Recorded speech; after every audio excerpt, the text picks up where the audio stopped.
আসসালামু আলাইকুম। দীপু দাসকে ইসলাম অবমাননার নামে গণপিটুনিতে মারা হয়েছে। মারার পরে গাছে ঝুলিয়ে আগুনে পোড়ানো হয়েছে তার লাশটাকে, এবং উল্লাস করা হয়েছে আল্লাহু আকবার আল্লাহু আকবার তাকবীরে।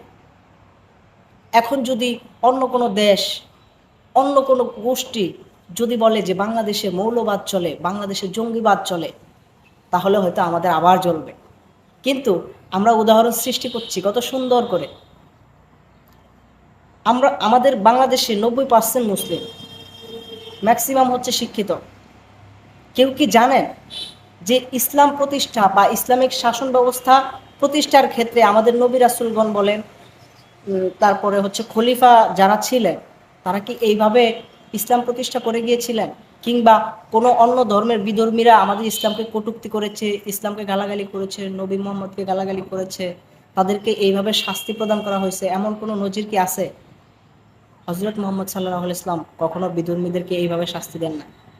বিধর্মীদের থেকেও আমাদের নবীজি ভালোবাসা অর্জন করেছেন, ভালোবাসা দিয়ে।